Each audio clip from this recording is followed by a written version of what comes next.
ऐसा होगा अगर सिर्फ 1.5 आवर्स में तुम सारा mutual fund with all important practical problems and concepts समझ के ख़त्म कर दो।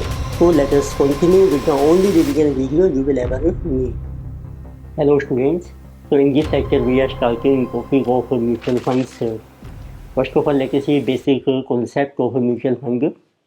So what is meant by mutual fund? So mutual fund refers to a trust or company that pools savings of small investors, and these funds are invested in a diversified portfolio of securities of different sectors. So it means funds are collected from small investors and these are invested in different securities of different industries. So this fund is managed by a fund manager who is also called portfolio manager or investment manager, normally who is professionally qualified. So let us see how mutual fund company works. So mutual fund company raises funds by issue of units of mutual fund to investors who are called unit holders. So in case of company, we know that shares are issued and investors are called shareholders. But in case of mutual fund, instead of shares, they are called units of mutual fund. And investors who subscribe these units, they are called unit holders. So they are not called shareholders, but they are unit holders, which is simply investors. And these funds are pooled as unit capital. तो normal company में हम कहते हैं share capital, but जिसे कहा गया unit capital of mutual fund which is invested in various securities and assets.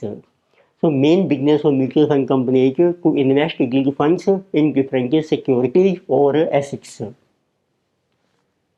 So just assets of a mutual fund company include investments, cash balances, and unamortized costs, which are normally issue expenses till they are written off. तो main assets हैं आपकी investments, आपकी major assets आपको मिलेंगी different securities में, cash का balances हो सकते हैं बैंक में और अनअमोर्टाइज्ड expenses. Liabilities are normally outstanding expenses, and we have unit shareholder funds, which includes unit capital and reserve and surplus. It means the balance sheet of a mutual fund company is shown as follows.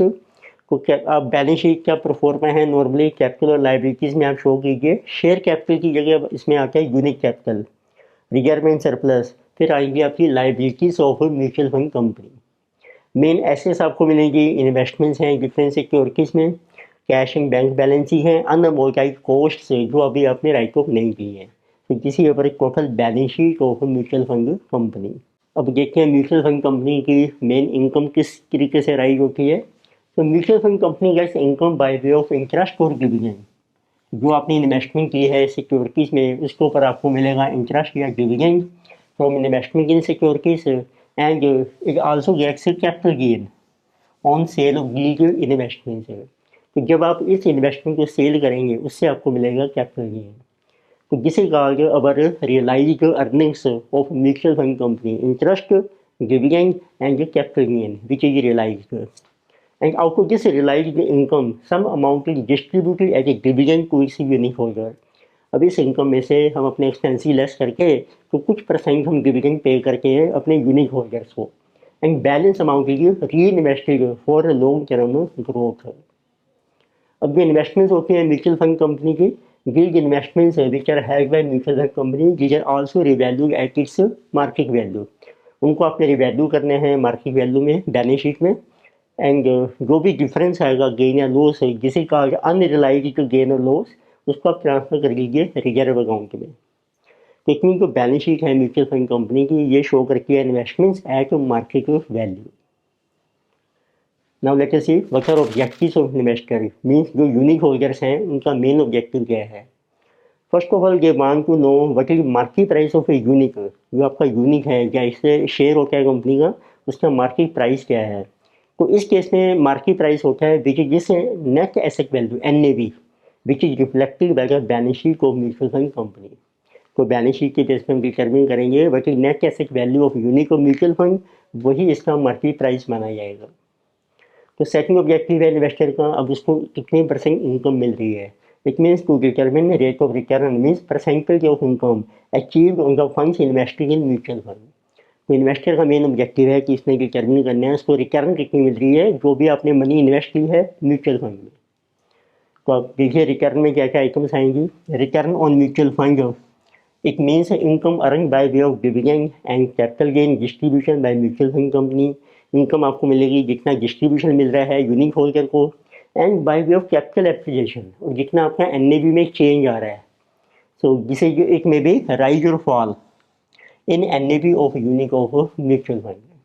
तो it means investor की return में दो चीज़ें हैं, एक तो जो distribution की इनकम आपको मिल रही है, प्लस जो एनएवी में आपका चेंज आ रहा है over a different time period से। So now let us see what are different topics in mutual fund. So first of all, we will discuss calculation of net asset value and return on mutual fund. Second, we will see what are different types of average return on mutual fund. Number third, we will see return on different plans or schemes of mutual fund. So like we are given different schemes and how to calculate its return. Fourth is dividend equalization plan. Fifth, we will see performance evaluation of mutual funds. What are different metrics to evaluate performance? Sixth is our hedge funds. So let us see first of all our calculation of NAV and return on mutual fund. NAV is normally market price of mutual fund, but this market price is determined on the basis of balance sheet of mutual fund. In case of a company, this is also called intrinsic value of share. So let us see what is our definition of NAV.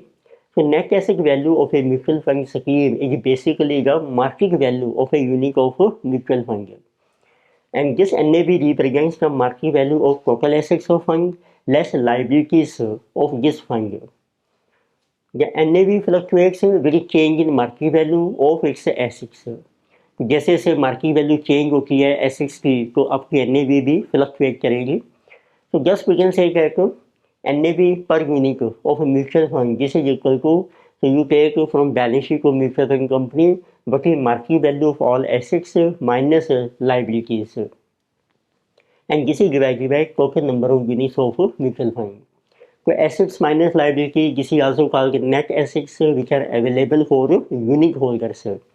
So these are net assets और unique holder funds, उसको आप divide कीजिए number of units of mutual fund.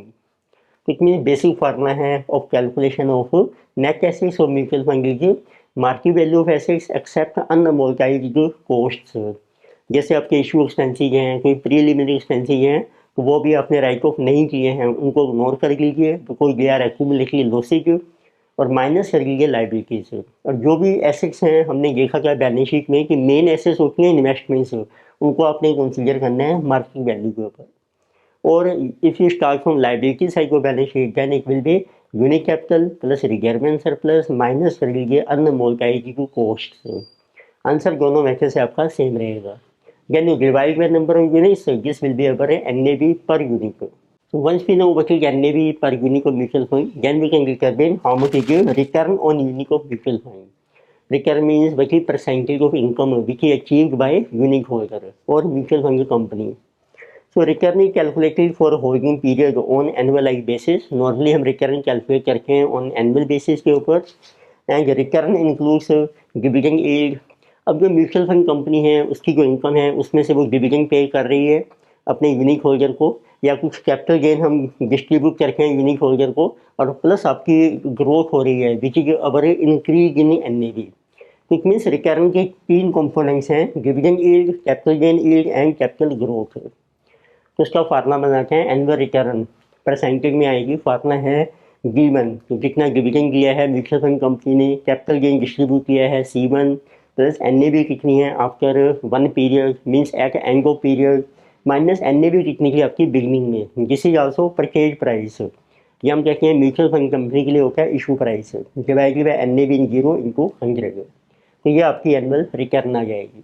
तो इस case में जो given है जिसे dividend receive during one period, C1 है capital gain realized during one period, जितना कैपिटल गेन कंपनी डिस्ट्रीब्यूट कर रही है, NAV1 NAV at end of period which is called closing NAV, NAV 0 है आपकी NAV at beginning of period which is called opening NAV, and this is also called purchase price for investor.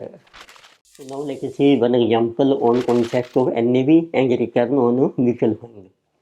So data given in this example is a mutual fund made an issue of a new fund offer on 1st January of a current calendar year of rupees 10 lakh units of rupees 10 each.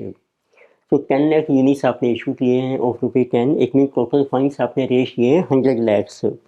No entry load by charge and it make the flowing investments. So mutual fund company has made investments in 25,000 equity shares of XYZ company of rupees 100 each at the rate of rupees 320. So total cost of this investment is 80 lakhs. यानी कि investment in 5% government securities 4 lakh, 10% non convertible debentures 5 lakhs, 8% listed debentures 10 lakhs. And you can see this total investment is becoming 99 lakhs. It means out of 100 lakhs, so 1 lakh is remaining cash balance. यानी कि given during a year, dividends of 8 lakhs were received on equity shares, interest on all types of debt securities were received, and on 31st December at year end, equity shares were appreciated by 15%. तो during current year में आपको dividend receive हो रहा है और सारा interest आपको receive हो गया है और आपके जो शेयर्स की वैल्यू है वो इंक्रीज हो गई है 15%. एंड वाइल लिस्टेड डिवेंचर्स पर कोटेड एट 20% प्रीमियम, और जो लिस्टेड डिवेंचर्स हैं उनकी मार्केट वैल्यू भी है 20% मोर. So XYZ on 15 December in its AGM declared interim dividend 10% and bonus shares 1:10. तो XYZ कंपनी जो शेयर्स हैं उसके ऊपर आपको इंटरिम डिविडेंड भी रिसीव हो रहा है और एक आपको बोनस शेयर्स मिल रहे हैं 1:10 में with the record date on 28 December. So now we have to find out the NAV per unit as on 31st December, and it is given that operating expenses paid during the year are rupees 3 lakhs. Second, we have to find out NAV if mutual fund has distributed dividend of 50 paisa per unit. Third, we have to calculate annual return on mutual fund. तो start करते हैं. तो सबसे पहले देखो आपको calculate करना पड़ेगा NAV के लिए what are assets of mutual fund company at year end. उसके लिए पहले हम कैलकुलेट कर रहे हैं cash balance as on 31st December. तो ओपनिंग कैश बैलेंस है आपका 100 लाख में से 99 लाख आपने इन्वेस्ट कर दिया है, तो दिस इज 1 लाख रुपीज़. फिर आप ऐड कर लीजिए रिसीट्स. सबसे पहले आपको डिविडेंड रिसीव हो रहा है शेयर्स के ऊपर 1 लाख से, यानी इंटरेस्ट ऑन 5% गवर्नमेंट सिक्योरिटीज हैं 4 lakh into 5%, this will B 20,000. Then we are receiving interest on 10% non-convertible debentures. This is of rupees 5 lakh into 10% is 50,000. Then we receive interest on 8% debentures. This is 10 lakh debenture, 8% is coming 80,000. Then we receive interim dividend on shares. 25,000 shares हैं आपके पास, उस 100 की आपकी face value है, interim dividend है 10%. तो total dividend is 2,50,000. Less कर लीजिए ऑपरेटिंग एक्सपेंसेस आपने पे किए हैं ड्यूरिंग द ईयर 3 लाख से. So cash balance is coming 10 lakh rupees. अब आप कैलकुलेट कीजिए what are net assets of mutual fund company on 31st December. तो नेट एसेट्स में सबसे पहले है आपका कैश बैलेंस, देन भी है 5% गवर्नमेंट सिक्योरिटीज, ये कॉस्ट पर ही लेंगे हम. फिर हैं आपके पास इक्विटी शेयर्स ऑफ XYZ. तो अब देखिए आपने शेयर परचेज किए थे 25,000, उसमें बोनस मिल गया आपको 1/10. टोटल शेयर्स बन गए हम आपके 27,500 और प्राइस इसका अप्रीशिएट हो गया 15%. तो प्राइस का हमारा जो परचेज प्राइस 320, उसमें प्लस कर लीजिए 15%, जिसे कमिंग 368. तो market value of these investment in share is 101,20,000. फिर आपके पास हैं 10% नॉन कन्वर्टिबल डिबेंचर्स, ये आपने कॉस्ट पर मेजर करने हैं. यानी कि 1% लिस्टेड डिबेंचर, इसकी वैल्यू 20% अप्रीशिएट हो गई है, तो दिस इज 12 लाख. कॉस्ट की हमारी 5 लाख ऑफ दिस NCD. तो it means now these are total assets 132,20,000 और कोई लाइबिलिटी नहीं है. Then you can calculate what are number of units of mutual fund, ये आपको मेंशन किए हैं 10 लाख यूनिट्स आर इशूड. तो आप कैलकुलेट करके हैं 1 बाय 1. सबसे पहले आपको कैलकुलेट करेंगे देखो NAV ऑन 31st December. तो उसका फार्मूला है net assets divided by number of units. Net assets of mutual fund company है 132,20,000 डिवाइडेड बाय 10 लाख यूनिट्स, तो this is coming 13.22. Second, you're asking what is your NAV after dividend has been paid, which is also called ex-dividend NAV. तो NAV है 13.22, उसमें से 50 पैसा dividend company ने पे किया है पर यूनिट, वो माइनस कर लीजिए, तो this is coming 12.72 which is NAV ex dividend. Third आपको कैलकुलेट करना है annual return on mutual fund to investor. तो उसका फार्मूला बन जाएगा, इसमें डिविडेंड डिस्ट्रीब्यूशन है plus NAV after 1 period minus NAV in the beginning upon NAV in the beginning times 100। Dividend आपको रिसीव हो रहा है 50 पैसा। अब हम NAV लेंगे ex dividend after dividend has been paid which is 12.72 minus 10 rupees आपका परचेज प्राइस का या issue price upon 10 into 100। So this return is coming 32.20%। Next concept in mutual fund is types of average return on mutual fund. So when investor holds mutual fund for more than 1 year, then we have to calculate what is average return achieved by investor on unit of mutual fund. So let us see concept of average return. So when investor holds a unit of mutual fund for more than 1 period, then investor wants to determine average rate of return achieved during total holding period. So there are 3 types of average return. So number 1 is simple average return, which is also called as arithmetic average. So in case of arithmetic average, so average return per annum is, so you take total return of all periods और उसको आप divide कर लीजिए number of periods से, which is total return means summation of return of different time periods divided by n है आपके number of periods से। इसमें RI शो करता है return for ith time period. तो हर पीरियड की आपने रिटर्न कैलकुलेट करनी है, पीरियड में भी ईयर आल्सो, और उसको समेशन कीजिए, डिवाइड कीजिए n से। तो सेकंड है compounded average return which is also called geometric average. So it is also called a time-weighted rate of return, which is an nth root of product of wealth ratio.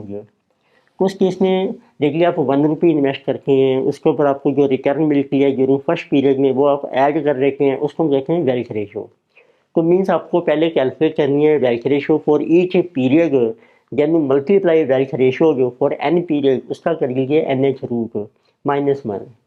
देखिए आपके 4 साल हैं, 4 periods हैं, तो आप 4 साल की वेल्थ रेशो कैलकुलेट कीजिए और उसका कर लीजिए 1/4, 1/4 रूट। तो माइनस कर लीजिए 1 मीन्स जो 1 रुपये आपने इन्वेस्ट किया था, तो बैलेंस आपकी रिटर्न आ जाएगी which is called our compounded average return. तो number third is internal rate of return which is called IRR, or which is also called money weighted rate of return MWROR.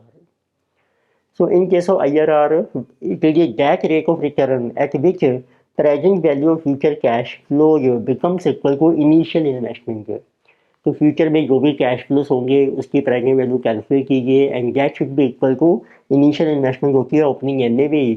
So at what rate of return it becomes equal, that is our IRR। तो future के cash flows में देखो कौन कौन सी items आएंगी।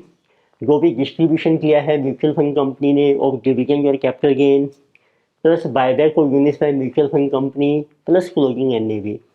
तो कुछ unit पहले ही बायबैक करनी है, क्लोजिंग NAV होती है redemption value of all units at the end of holding period. तो ये आपके कैश फ्लोस बन जाएंगे, इसकी कैलकुलेट कीजिए प्रेजेंट वैल्यू, जिस रेट के ऊपर ये इक्वल हो जाएगी इनिशियल इन्वेस्टमेंट की, वो आपकी बन जाएगी IRR। तो अब देखते हैं कुछ हमारे एक्सपेंसिव होते हैं जब म्यूचुअल फंड कंपनी होती है, तो वो एक्सपेंसिव का क्या इफेक्ट होता है रिटर्न के ऊपर, which is called role of cost और expensive on return of mutual fund. तो नंबर 1 आपको मिलेगा इनिशियल एक्सपेंस, इसको हम ए से डिनोट करते हैं। नॉर्मली इट इज ब्रोकरेज और इशू एक्सपेंसेज। तो दीज आर एक्सप्रेस क्या है जो percentage of opening NAV and these are deducted from opening NAV।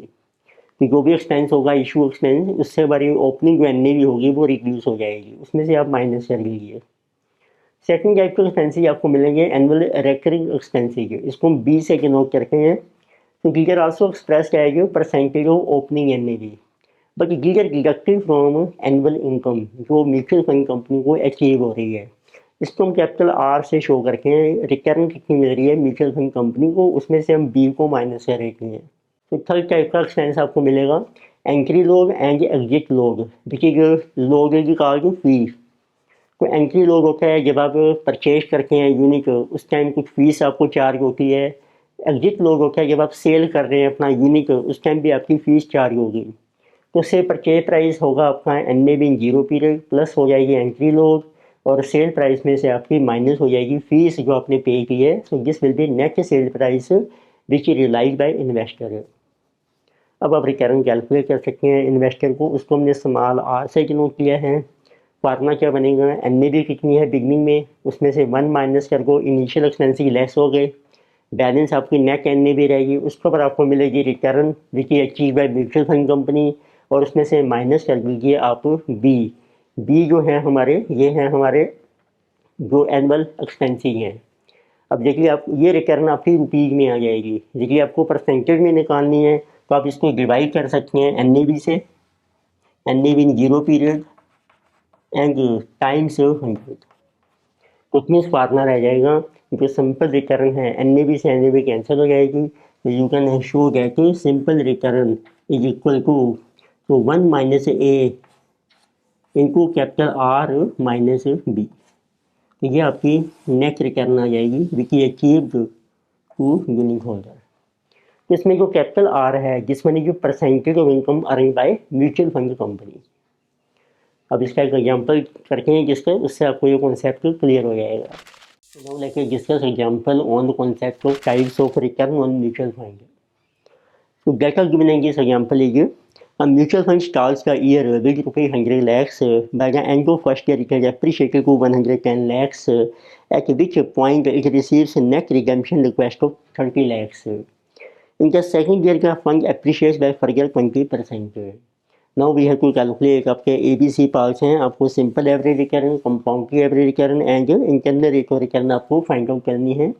Number D part में है mutual fund investor requires annual return 15%। Investor is considering a recently announced equity fund scheme where initial expenses are 5% and recurring annual expenses are 2%। So how much should the mutual fund scheme earn to provide return of 50% to the investor? तो इसमें किसी relative के role of expensive on return of mutual fund. तो start करके हैं one by one. तो सबसे पहले हमने कैलकुलेट किया रिटर्न। तो फर्स्ट पीरियड में रिटर्न है आपके फंड की वैल्यू की ओपनिंग 100, ये एप्रीशिएट हो गया 110, तो उसमें कितने परसेंट इनकम आ रही है आपकी, divided by 100 to 110%। Second period में फंड आपका एप्रीशिएट हो रहा है 20%, सो रिटर्न इज 20%। अब आप कैलकुलेट कर सकते हैं number one simple average return, this is summation of return of two period divided by n, so 10 plus 20 upon 2 is 15% is simple average return। Second is compounded average return, इसमें आपको पहले calculate करनी है wealth ratio. Wealth ratio means 1 रुपी जो आपने invest किया था उसमें आपकी रिटर्न है 10%, तो उसकी वैल्यू बन जाएगी 1 + 10% आफ्टर 1 पीरियड। फिर सेकेंड पीरियड में 1 रुपी पर आपको रिटर्न मिल रही है 20%, वेल्थ रेशो बन जाएगी 1.20, तो उसको मल्टीप्लाई कीजिए, उसका कीजिए स्क्वायर रूट क्योंकि 2 पीरियड हैं, -1 मल्टीप्लाई कर आ रहा है 1.32, 1/2 -1, तो किसी कमी 1.1489 -1 0.1489 विच इज 14.89%। तो थर्ड आपको कैलकुलेट करना है IRR। इसमें जो कोई इनिशियल NAV जो हमारा हम कहते हैं इन्वेस्टमेंट किया अपने म्यूचुअल फंड में, ये हमारा आउटफ्लो है 100 लाख से। अब आप एक टेबल ड्रॉ कीजिए जिसमें हम इनफ्लो शो करेंगे ईयर 1 एंड 2, 2 साल की स्कीम है, इनफ्लो है। फर्स्ट ईयर में कंपनी ने कुछ बायबैक कर लिए, रिडेम्पशन कर लिया यूनिट्स की, 30 लाख का इनफ्लो हो गया है। सेकंड ईयर में आप देखो कितनी वैल्यू मिलेगी। फर्स्ट ईयर में वैल्यू होगी कि आपकी 110, उसमें से 30 माइनस हो जाएगा, उसके ऊपर आपको रिटर्न मिल रही है 20% की सेकंड ईयर में। तो क्लोजिंग NAV इज 96। तो इट मीन इसके ऊपर यदि हम रिडीम करते हैं तो ये भी इनफ्लो बन जाएगा और 30 का इनफ्लो है। तो उसकी प्रेजेंट वैल्यू कैलकुलेट की हमने स्टार्ट किया है 15% से। तो PV factor 15% for first year and second year is 0.87 0.756, total present value 0.87 into 30 plus 0.756 into 96 is coming 98.676. So this is slightly less than 100। अब इसको आपने इंक्रीज करना है, इंक्रीज करने के लिए हमने रेट ऑफ रिटर्न को रिड्यूस कर दिया है 2% से। So now we take PV factor at 30%, this is 0.885 and 0.783 for first and second year. Multiply 0.885 into 30 plus 0.783 into 96, totally coming 101.718. Now this is more than 100.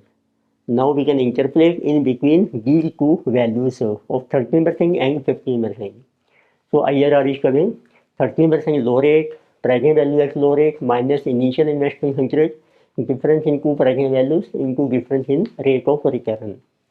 So this is coming 13 plus 1.718 into 2 upon 3.042. This is 14.13% is our IRR. तो next B point में आपको calculate करने हैं how much return ये चीज़ है mutual fund company. तो हमने assume किया कि let return earning by mutual fund company is R. Now we are given return to investor जिसको स्मॉल आर से डिनोट कर सकते हैं, जिसे गिवन 15%, इनिशियल एक्सपेंसिव ए है आपके 5%, रिकरिंग एक्सपेंसिव बी दी जा रही 2%। फार्मूला है आपका return to investor is 1 minus A into R minus B. Investor की रिकरिंग है 15%, 1 माइनस ए है 5%, ये आर आपका मिसिंग है, means return to be achieve by mutual fund company. B है आपका 2%, 0.02। तो सॉल्व कीजिए 0.15 divided by 0.95 plus 0.02, so this is coming 17.79%. It means if mutual fund company earns 17.79% return, then after paying the 2% expenses and initial expenses, net return available to investor is 15%. The next topic in mutual fund is different plans or schemes of mutual fund. So in this topic we will discuss how to determine return on mutual fund under different plans or schemes. So like we know that investor gets income from investment in units of mutual fund in the form of dividends, bonus units or capital appreciation, which means increase in NAV. And annual return under different plans may be calculated as follows. So normally investor gets income in the form of dividend, or sometimes you get bonus units, or sometimes you get only increase in NAV. So let us see, first plan is our regular income scheme or dividend payout plan. So under this plan, which is regular income plan, investor receives income in the form of dividends in cash. So it means whenever a mutual fund company earns profit or it earns capital gain, it is distributed to unit holder, which is called a dividend, which is received in cash. And finally, when a unit of mutual fund is sold, investor gets an income from capital gain from sale or a redemption of units of mutual fund. So now we can calculate what is the annual return, which is also called the effective yield per annum. So you will see how much income you receive from dividend, yield dividend, see your capital gain which is received in cash, plus a change in NAV. So NAV after one period minus NAV in the beginning. NAV beginning means this was the purchase price for the unit holder. Divided by purchase price means NAV in the beginning into 100. तो ये आपकी return आ जाएगी। But if holding period of investor की less than 1 year, उसको आपने annual में convert करना है, तो आप मल्टीप्लाई कीजिए बट आर डेज और मंथ्स पर एनम, नीचे आ जाएगा holding period. Holding period can be days और it can be in months. For example आपका होल्डिंग पीरियड है 90 डेज, तो इट मीन्स ये जो रिटर्न है किसी फॉर 90 डेज इसको कन्वर्ट कर लीजिए for 365 days, which is called annual return. Second plan is growth plan. Growth plan में ना ही आपको कोई डिविडेंड मिलेगा, ना ही कोई बोनस मिलेगा, बट जो भी प्रॉफिट होगा वो कंपनी री इन्वेस्ट करती है, तो उससे हमारी NAV इंक्रीज होती है। तो it mean under growth plan investor does not receive any dividends और bonus units, all profits are reinvested by mutual fund company which increases और रेजेज या NAV sharply resulting into higher growth. जब profit हम री invest कर रखे हैं उससे हमारी NAV राइज होती रहती है मार्केट में, which is called growth. So finally, investor sells or redeems the original units held after n periods. फिर जब आप उन यूनिट्स को सेल करेंगे after some time period, may be 3 year, may be 5 year, which is called n periods at a higher NAV prevailing at that time. So then you get some return. So how we calculate annualized return? Percentage में है आपकी NAV कितनी है आपकी after n time period minus NAV in the beginning, zero period में जब आपने purchase किया था, डिफरेंस आपका आ जाएगा प्रॉफिट पर यूनिट, इनटू कर लीजिए नंबर ऑफ यूनिट्स, डिवाइड कर लीजिए इनिशियल इन्वेस्टमेंट कितनी थी आपकी, फिर इसको हमने डिवाइड किया है n नंबर ऑफ पीरियड से। तो यदि आपके 5 ईयर्स हैं तो 5 से डिवाइड कर लीजिए, तो ये बन जाएगा आपका जो प्रॉफिट आ रहा था उसकी परसेंटेज है, this will B per annum, which is called annualised return और इफेक्टिव रिटर्न पर एनम। तो नंबर थर्ड प्लान है आपका डिविडेंड री इन्वेस्टमेंट प्लान। इस केस में इन्वेस्टर को डिविडेंड कैश में रिसीव नहीं होगा, बल्कि हम उसको री इन्वेस्ट कर रहे हैं in additional units on the basis of NAV at that time. It means under this plan, investor reinvests the dividends receivable in additional units at NAV prevailing at that time. तो आपको additional units कितने मिलेंगे इसमें? Additional units receive from री investment को dividend, इसको हम delta N से डिनोट कर रहे हैं. फॉर्मूला है जितना डिविडेंड आपको रिसीव होगा उस टाइम, जिस टाइम डिविडेंड मिल रहा है उसको उस टाइम के एनएवी से डिवाइड कर लीजिए. तो उसको हमने डिनोट किया NAV at a time period की. ये मीन्स जो टाइम पीरियड है व्हेन डिविडेंड इज रिसीव्ड. इसी तरीके से आता है एक बोनस प्लान. इसमें डिविडेंड नहीं मिलेगा, बल्कि कंपनी जो है वो बोनस इशू करती है. तो under this plan investor does not receive any dividend but gets only bonus units. It means here also investor gets additional units but this is receive as bonus. इसको भी हम delta N से show कर रहे हैं. Formula बन जाएगा, आप देखो बोनस अनाउंस होने से पहले कितने यूनिट्स हैं आपके, units held by investor before bonus. इनको कर लीजिए बोनस की जो रेशो आपको दी है वो आपके बोनस के यूनिट्स आ जाएंगे. अब क्या डिविडेंड री इन्वेस्टमेंट प्लान है या बोनस प्लान है, दोनों में ही आपको एडिशनल यूनिट्स मिल रहे हैं. तो इन दोनों प्लान में रिटर्न कैसे कैलकुलेट करेंगे, फार्मूला दोनों का सेम है. तो return from dividend reinvestment plan और बोनस प्लान, फार्मूला बन जाएगा एनुअल रिटर्न परसेंटेज में आ जाएगी which is called effective return पर एनम. तो N0 ओरिजिनल यूनिट्स कितने थे आपके, प्लस डेल्टा एन जो आपको एडिशनल यूनिट्स मिले हैं उनको मल्टीप्लाई कीजिए closing NAV which is sale price, minus कर दो इनिशियल इन्वेस्टमेंट कितनी थी आपकी, डिवाइड कर दो इनिशियल इन्वेस्टमेंट से. तो ये आपकी परसेंटेज ऑफ इनकम आ जाएगी. बट ये टोटल इनकम है, उसको डिवाइड करो एन से, नंबर ऑफ ईयर्स जितने टाइम के लिए अपने होल्ड की इन्वेस्टमेंट, ये बन जाएगी आपकी एनुअल रिटर्न. इनको कर लीजिए 100, वो परसेंटेज में आ जाएगी. तो इस केस में आप देखिए I0 क्या है, इनिशियल इन्वेस्टमेंट. ये होती है आपकी नंबर ऑफ यूनिट्स कितने परचेज किए कि आपने बिगनिंग में N0 into NAV in zero time period. Second है NAV N, ये है NAV at end of NH period, जब आप अपने यूनिट्स को रिडीम कर रहे हैं या सेल कर रहे हैं. और N है आपका total time period for which investment in mutual fund is held by the investor, may be 3 year, may be 5 year, may B 10 year, जो भी आपको मेंशन किया है. तो एक एग्जाम्पल डिस्कस करके हैं, उसके बेस पर आपको ये कॉन्सेप्ट क्लियर हो जाएगा. Now let us see one example. So this example is based on dividend payout plan and holding period is less than 1 year. So this is very important example. This question is coming so many times in exams again and again. So I have covered all type of topics in this example. So let us see data given in this example. So we are given Mr. Q has invested in 5 mutual fund schemes in current financial year ending 31st March as per details given below. तो 5 schemes आपको दी हैं mutual fund ABCDE. उसमें आपको mention की है date of investment, amount of investment, NAV at the time of purchase, dividend receive up to 31st March, dividend yield up to 31st March, NAV as on 31st March, increase in NAV by 31st March, then yield per annum as on 31st March and holding period. तो आप देखेंगे different schemes में आपको different data जो है वो mention किया है. तो स्टार्ट करते हैं सबसे पहले अब आपकी, जैसे म्यूचुअल फंड स्कीम ए है तो फर्दर आपको मेंशन किया है yield is effective yield per annum and assume 365 days in a year. So for mutual fund plan a we have to calculate annual effective yield earn by mister Q in respect to scheme mutual fund A.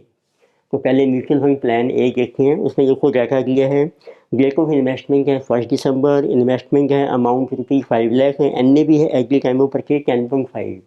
Investment को divide कीजिए NAV से, वो आपके number of units आ जाएंगे. Then dividend received is given and closing NAV on 31st March is given. आपको calculate करनी है but effective yield per annum. तो अब देखते हैं बेसिक फार्मूला क्या है हमारा यील्ड पर एनम का. तो effective yield per annum on mutual fund scheme is equal to dividend plus closing NAV इनको number of units minus initial investment. Dividend आपकी इनकम है, क्लोजिंग NAV ये बन जाएगी टोटल जो वैल्यू आपको मिलेगी सेल करके माइनस इन्वेस्टमेंट, ये बन जाएगा हमारा कैपिटल गेन. डिवाइड कर दीजिए I0 which is initial investment into 100. अब ये holding period less than 1 year है तो बट हमने रिटर्न कैलकुलेट करनी है पर एनम. तो मल्टीप्लाई कीजिए इनटू 365 अपॉन M. M है हमारा होल्डिंग पीरियड इन डेज में. तो ये बेसिक फार्मूला है सभी स्कीम्स के लिए। अब लिखे हैं नंबर 1 स्कीम म्यूचुअल फंड ए। तो नंबर ऑफ यूनिट्स कैलकुलेट कीजिए जिसे equal to investment divided by NAV in zero time period. Investment आपको दिया है 5 लाख डिवाइडेड बाय 10.5 जिसे कमिंग 47,619.05 यूनिट्स। अब इस फार्मूले में सब्स्टिट्यूट कर रहे हैं तो होल्डिंग पीरियड भी देख लेते हैं पहले। 1 दिसंबर से 31 मार्च है, टोटल गेस बन जाएंगे 121 गेस। अब आपकी यील्ड पर एनम आ जाएगी तो हमने ये फार्मूला अप्लाई किया। डिविडेंड आपको दिया है क्वेश्चन में 9500 प्लस नंबर ऑफ यूनिट्स हैं आपके 47,619 इनटू क्लोजिंग एनएवी की है 10.4 माइनस इनिशियल इन्वेस्टमेंट की आपकी 5 lakh upon initial investment 5 lakh into 100 into 365 upon 121।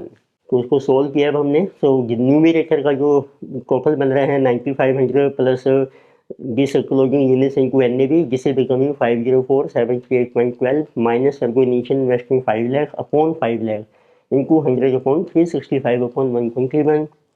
So effective yield is coming 2.86% per annum.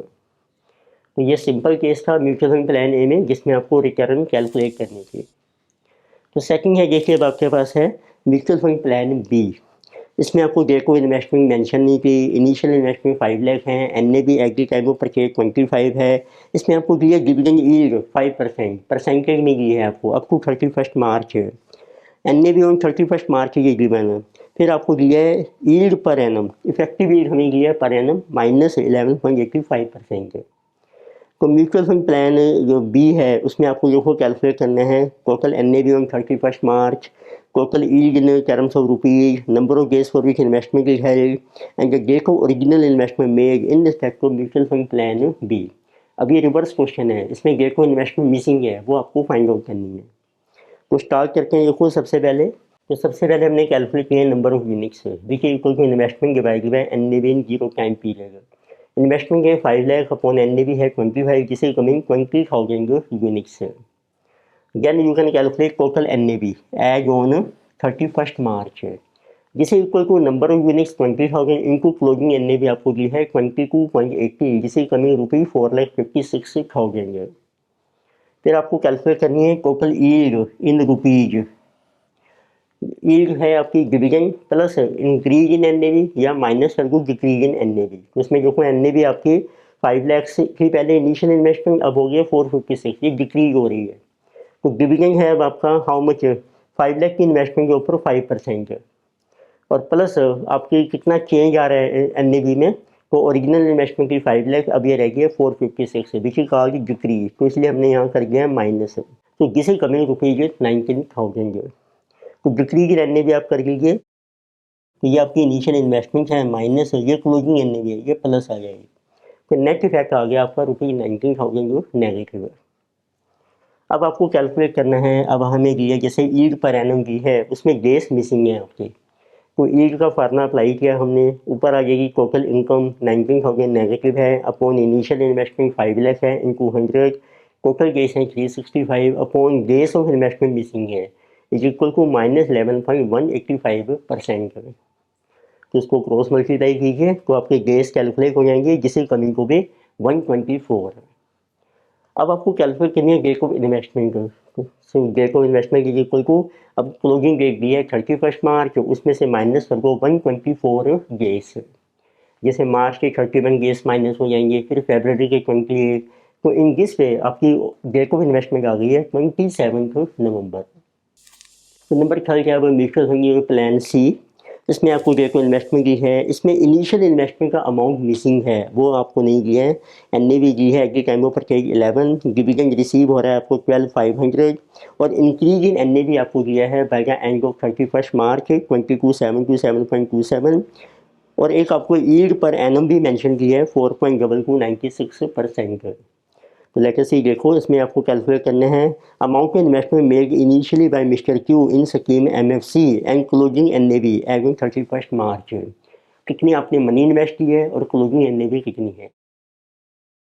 तो आपके देखो डेज ऑफ इन्वेस्टमेंट आ जाएंगे सबसे पहले 1 जून से लेकर 31 मार्च जिसे बिकमिंग 304 डेज। टोटल यील्ड भी आ जाएगी आपकी रुपीज में, डिविडेंड प्लस इंक्रीज इन एनएवी। डिविडेंड आपको मिल रहा है 12,500, इंक्रीज इन एनएवी हमें मेंशन किया है 22,727 0.27, this is coming 35,227.27। अब आपने फार्मूले में पुट करना है, ईल्ड पर एनम का फार्मूला है total yield upon investment I0 into 100 into total गेस है पर एनम 365 अपॉन हमारा होल्डिंग पीरियड है 304 and this yield is given 4.296%। तो इसको सोल्व करके अब आपकी I0 जो है वो कैलकुलेट हो जाएगी, तो क्रॉस मल्टीप्लाई कर लीजिए। I0 we are getting ₹10 lakh और इसी से आपके नंबर ऑफ यूनिट्स एक्वायर्ड आ जाएंगे 10 लाख डिवाइडेड बाय NAV की आपकी एट टाइम पर 11, तो जिसे कमिंग 90,909। इन्वेस्टमेंट मिसिंग थी आपकी, वो कैलकुलेट हो गई है, यूनिट्स आ गई हैं। अब आपको कैलकुलेट करनी है क्लोजिंग NAV। क्लोजिंग NAV का फार्मूला बन जाएगा NAV एजिंग 31 March is equal to opening investment कितनी है 10 lakh plus increase in NAV हमें दे रखी है, वो ऐड कर दीजिए, divided by number of units है 90,909, तो this is coming ₹11.25 closing NAV। तो नेक्स्ट क्वेश्चन देखो, अब आपको दिया है फोर्थ है म्यूचुअल फंड प्लान डी। इसमें गेको इन्वेस्टमेंट मिसिंग है, टोटल इन्वेस्टमेंट दी है 550, डिविडेंड रिसीव हो रहा है आपको 10,000, NAV दी है क्लोजिंग 31 मार्च को 11.50, ईल्ड पर एनम दी है 19.345% और होल्डिंग पीरियड हमें दे रखा है गेस में 120 डेज। तो इतनी डेट ऑफ इन्वेस्टमेंट की हमें कोई रिक्वायरमेंट नहीं है। तो इसमें अब आपको कैलकुलेट करना है NAV at the time of purchase. इसमें ओपनिंग NAV आपकी मिसिंग है, टोटल इन्वेस्टमेंट को दी है आपको 550, but what was opening NAV, opening NAV नहीं है तो उससे नंबर ऑफ यूनिट्स भी आपके कैलकुलेट नहीं होंगे। बट आपको ईल्ड दी है, नंबर ऑफ डेज दिए हैं, तो अप्लाई करते हैं। तो म्यूचुअल फंड प्लान बी में लेट ओपनिंग NAV है आपके NAV 0, तो NAV 0 से आपके नंबर ऑफ यूनिट्स आ जाएंगे which we have purchase, this is initial investment I0 upon NAV 0, investment की आपकी 550 अपॉन NAV 0। अब आप फार्मूला अप्लाई कीजिए ईल्ड पर एनम का, देखिए same dividend plus closing NAV कितनी है आपकी, ये नंबर ऑफ यूनिट्स हैं into NAV minus initial investment. तो डिविडेंड आपको दिया है 10,000 प्लस क्लोजिंग NAV है 11.50 इंटू नंबर ऑफ यूनिट्स आपके हैं 550 upon NAV 0 minus total investment है 550 अपॉन डिवाइड करके इनिशियल इन्वेस्टमेंट 550 से into 100 into number of days हैं per annum 365 upon holding period है 120 days is equal to 19.345% yield हमें दे रखी है। तो इससे आपकी ओपनिंग NAV सोल्व हो जाएगी। तो क्रॉस मल्टीप्लाई करके हमारे पास ये डाटा आ गया NAV 0 equal to 63,25,000 divided by 574,980, so this NAV is coming ₹11, this is opening NAV which is missing। तो नेक्स्ट आते हैं म्यूचुअल फंड की स्कीम ई में आपको डेको इन्वेस्टमेंट मिसिंग है, टोटल इन्वेस्टमेंट की है, NAV आई टाइम में परचेज की है, तो उससे नंबर ऑफ यूनिट्स आ जाएंगे आपके, डिविडेंड आपका नील है और आपको क्लोजिंग NAV इसमें मिसिंग है। अब आपको ईल्ड पर एनम दे रखे हैं -36.5% एंड होल्डिंग पीरियड की है 50 डेज। तो they're asking calculate closing NAV on 31 March for mutual fund scheme E, तो इसमें क्लोजिंग NAV आपको कैलकुलेट करनी है। तो अब देखिए हमने फार्मूला अप्लाई कर लिया है, yield -36.5% is equal to dividend आपका 0 है, लेकिन से NAV जो क्लोजिंग है किसी NAV 1 इनको नंबर ऑफ यूनिट्स आपके आ जाएंगे, इन्वेस्टमेंट है 1 lakh divided by opening NAV 10, तो उससे यूनिट्स आ गए आपके 10,000 माइनस इनिशियल इन्वेस्टमेंट है 1 lakh upon initial investment 1 lakh into 100 into 365 upon holding period आपको दिया है 50 डेज का। तो उसमें आप देखिए क्लोजिंग NAV आपकी मिसिंग है, तो क्रॉस मल्टीप्लाई कीजिए, तो NAV 1 is equal to 95,000 divided by 10,000, so answer is coming ₹9.50, this is your closing NAV। So now let us see one more example on dividend reinvestment and bonus plan। So in this case opening NAV is missing, this is also good question। So in this question data given is Provision Limited and AMC on 1st April 2020 has floated two schemes, dividend reinvestment plan and bonus plan। So Mr. X, an investor, has invested in both the schemes. Mr. X, while submitting the tax papers, recurring the capital loss on both the plans। Tax officials, suspicious on the claim of Mr. X, decided to launch an investigation and were able to collect the following details except the issue price। So in this case, issue price of mutual fund scheme की note given है। तो different dates आप देखिए आपको mention की हैं, 1 अप्रैल 2021, 31 दिसंबर यानी कि 31 मार्च 22, 31 मार्च 23, 31 मार्च 24, 31 दिसंबर 24 एंड 31 मार्च 25। फिर आपको दोनों प्लान के लिए डिविडेंड की परसेंटेज ली है 12%, 10%, 15%। डिविडेंड हमेशा आपको मिलता है फेस वैल्यू के ऊपर विच इज कॉल्ड पेगो वैल्यू, और बोनस की रेशो दी है। आपको 2 बार बोनस मिल रहा है, एक है 1:5, सेकंड है 1:3।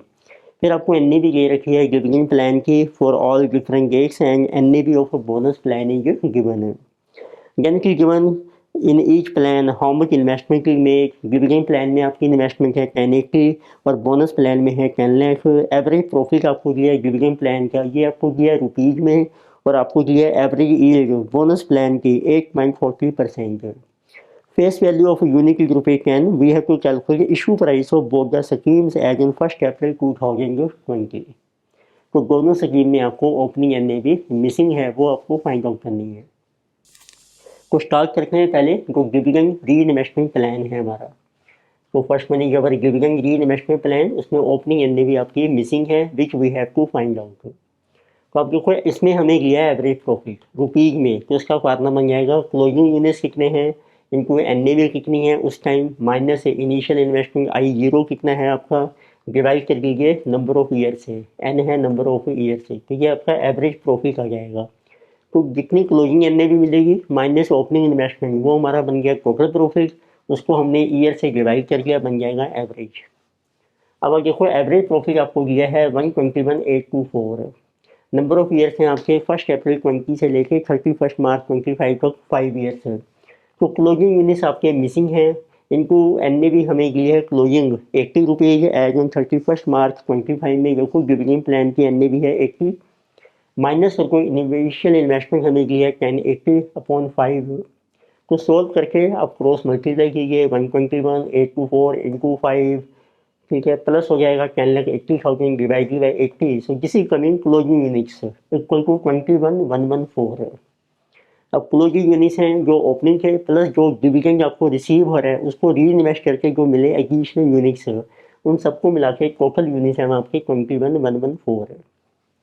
तो अब यूम करके हैं let opening number of units हैं आपके as on 1 April 2020 this is equal to n। अब हमने कैलकुलेट करना है हर साल जो डिविडेंड मिल रहा है, जब जब आपको डिविडेंड मिलेगा उसके बेस पे आपके एडिशनल यूनिट्स कितने हैं और टोटल यूनिट्स कितने होंगे। तो एक टेबल ड्रॉ किया हमने, डेट है आपकी, पहली डेट है डिविडेंड की 31 मार्च 2022। तो हम शो कर रहे हैं ओपनिंग यूनिट्स कितने थे इस डेट को, प्लस एडिशनल यूनिट्स कितने मिले delta n from reinvestment to dividend and that is equal to total units at the end of this date. तो आप देखो ओपनिंग यूनिट्स हैं आपके n, अब आपको डिविडेंड मिल रहा है इसमें 12%, वो बन जाएगा 10 रुपये के ऊपर 12%, 1 रुपये 20 पैसा। उसको मल्टीप्लाई किया मैंने एन नंबर ऑफ यूनिट से, इसको री इन्वेस्ट किया हमने, उस टाइम भी एन भी है। तो आप देखो एन भी हमें दी है एज इन दैट डेट जिस इज 60 रुपीज़, तो उससे डिवाइड कर लीजिए, ये आपके एडिशनल यूनिट्स आ जाएंगे। टोटल आप एलसीएम ले लीजिए 60n प्लस 1.2, 61.2n अपॉन 60, ये टोटल यूनिट्स आ गए आपके at the end of this date after dividend. Next dividend अब आपको मिल रहा है 31 मार्च 2023 को, उसमें देखो ओपनिंग यूनिट्स हैं आपके 61.2n अपॉन 60। अब इसके ऊपर आपको मिला डिविडेंड 1 रुपीज़, उसको मैंने री इन्वेस्ट कर दिया, उस टाइम मैंने भी हमें दिए 68 रुपीज़। तो यूनिट्स को मल्टीप्लाई किया डिविडेंड से, उसको डिवाइड किया एन बी से 68 से, तो ये आपके यूनिट्स आ गए एडिशनल। दोनों को प्लस कर लीजिए, इसमें जो एलसीएम आ जाएगा 60 इंटू 68, 60 से डिवाइड होगा यहाँ पे 68 से मल्टीप्लाई कर को प्लस कर को 61.2n divided by 60 into 60, this is becoming 4,222.8n upon 60 into 68। ये टोटल यूनिट्स आ गए आपके as on this date 23rd after dividend.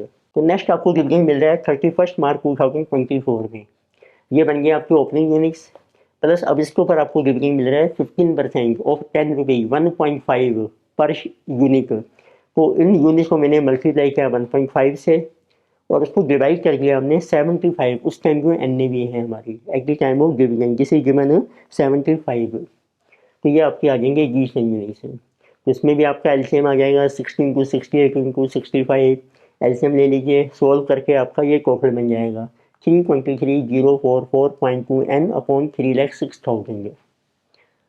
अब ये टोटल यूनिट्स आ गए आपके आफ्टर ऑल डिविजन्स है, और टोटल यूनिट्स हमने ऊपर भी कैलकुलेट किए थे। तो it means now total units on 31st March 2025 is equal to this much 323,044.2 n upon 306,000 which is equal to 21,114 जो हमने कैलकुलेट किए हैं। तो अब आप इसको सॉल्व कीजिए। दस एन जो हमने यूँ किए थे ओपनिंग यूनिट्स ऑन 1 April 2020 वो कैलकुलेट हो जाएंगे। तो just opening units on 1 April 2020 which is value of N is equal to 20,000। तो इसको सॉल्व कीजिए आप, एन की वैल्यू आ जाएगी 20,000। तो now we can easily calculate but is opening N on 1 April 2020 investment की आपकी 10,80,000 डिवाइड करके यूनिट से 20,000 जिसे कमिंग ₹54 पर यूनिट। तो नेक्स्ट है आपका बोनस प्लान। बोनस में देखो आपको बोनस मिल रहा है 1:5 में, फिर आपको मिल रहा है 1:3 में, और इसमें इन्वेस्टमेंट दी है और आपको एवरेज यील्ड दे रखी है 8.4%। तो हमने जैसा कैलकुलेट किया है नंबर 1 होल्डिंग पीरियड 1 April 20 से लेके 31st March 25 तक जिसे कमिंग 5 ईयर्स से। फिर आपको दिया initial investment I0 ₹10 lakhs। Exact number of units जो आपने परचेज किए थे ऑन 1 April 2020 वो आपके मिसिंग है, वो हमने यूम कर लिए हैं n।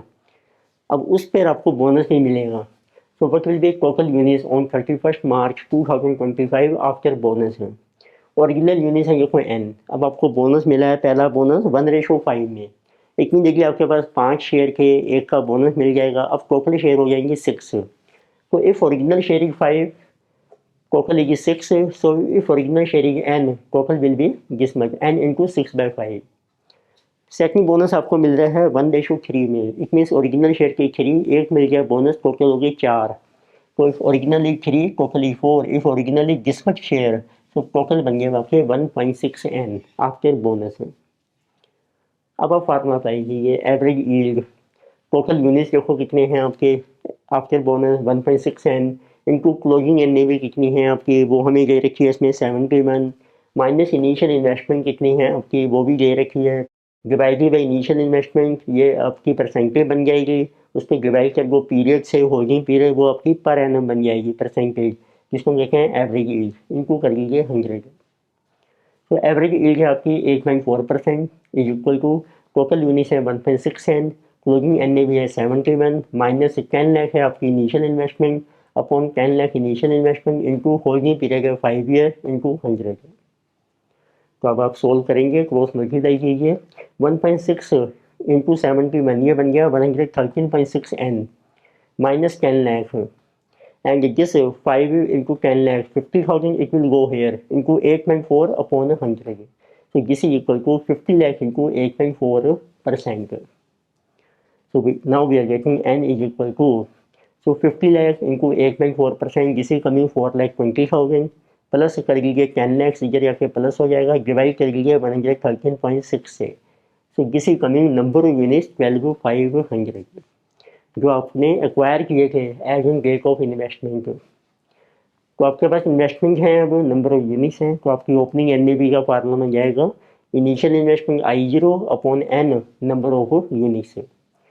So therefore opening NAV is equal to 10 lakhs divided by 12,500 which is coming to be ₹80 per unit। तो एडिशनल इंपॉर्टेंट क्वेश्चन हमने कवर किए हैं जो हमारी केस सिनेरियो की प्लेलिस्ट है विच इज़ सेपरेटली अवेलेबल, तो वहाँ से आप एडिशनल क्वेश्चन कर सकते हैं प्रैक्टिस के लिए। तो those are also very important question है। Next topic in mutual fund की dividend equalisation plan. So in this plan what happens whenever a mutual fund company earns a income from interest or dividend, so it will increase their NAV and any new units which are issued to investors that will be on a new NAV, or any units which are bought back by mutual fund company that will also be at new NAV, and this new NAV is called NAV on basis of come income। So let us see this strategy। So when mutual fund company earns income through interest, dividend or capital gain, so it is reinvested or distributed which affects its NAV।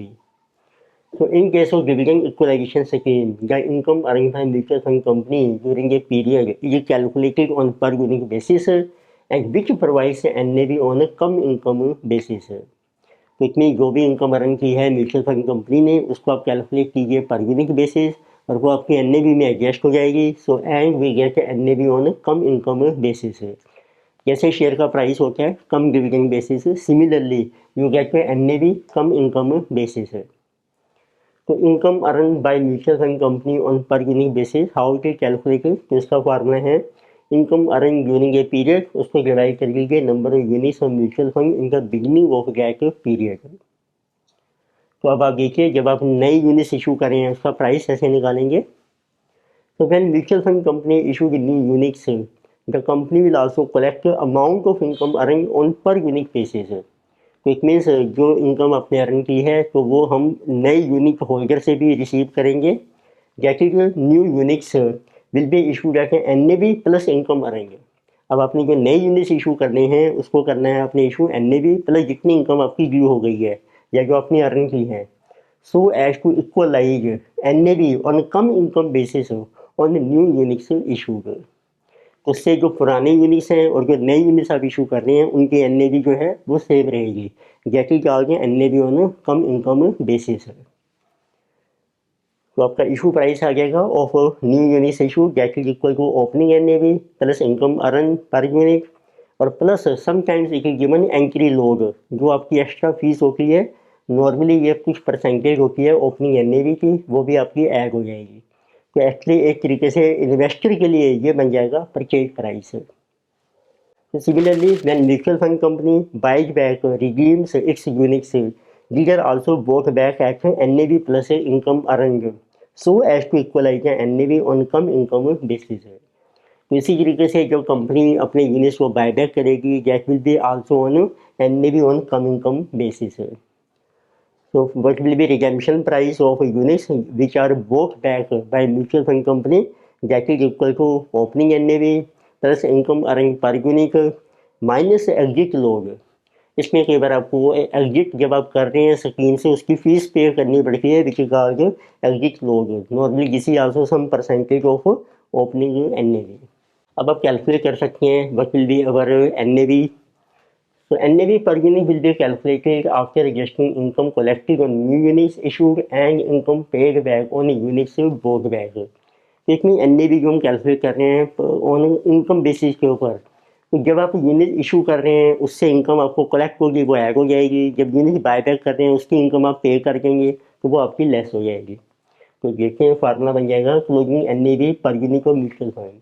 तो कोई भी given period होगा उसकी आपने NAV calculate करनी है after adjusting this income collected और income paid back. तो फार्मूला है opening NAV plus issue price of units issue, जो नए यूनिट्स इशू किए हैं वो ऐड हो जाएंगे, minus redemption value units boat back plus income जो आपने अर्न की है minus income distributed by mutual fund company, लेकिन कोई इनकम आपने डिस्ट्रीब्यूट कर दिया यूनिट होल्डर को माइनस कर लीजिए, प्लस एप्रिसिएशन ऑफ पोर्टफोलियो। अब जो आपके इन्वेस्टमेंट्स हैं म्यूचुअल फंड कंपनी की उसकी जगह वैल्यू चेंज हो रही है, नॉर्मली एप्रिशिएट होती है वो भी आपकी ऐड हो जाएगी, बाई चांस एप्रिशिएट हो रही है तो माइनस हो जाएगी। तो उसको डिवाइड कर लीजिए जिससे कहा गया पर total net assets of mutual fund on market value basis at end of a given period. Now this is divided by closing number of units of mutual fund, so you get closing NAV। So now you can also calculate what is the return to investor। अब जैसे इस scheme में investor की क्या return है उसके लिए हम कैलकुलेट करेंगे इन्वेस्टर का इनफ्लो कितना है आउटफ्लो कितना है। तो our what will be inflow distribution by mutual fund company, जो डिविडेंड रिसीव हो रहा है, plus sale value units at NAV at time of sale, plus जो आपने सेल किए हैं यूनिट्स वो भी आपके आ जाएंगे, इसमें बायबैक जो किए हैं वो भी आ जाएंगे, माइनस टोटल इन्वेस्टमेंट कितनी है इन्वेस्टर की। इन्वेस्टर की टोटल इन्वेस्टमेंट में जो इनिशियल इन्वेस्टमेंट थी प्लस जो आपने नए यूनिट और परचेज किए हैं वो भी आपकी कंसीडर हो जाएगी।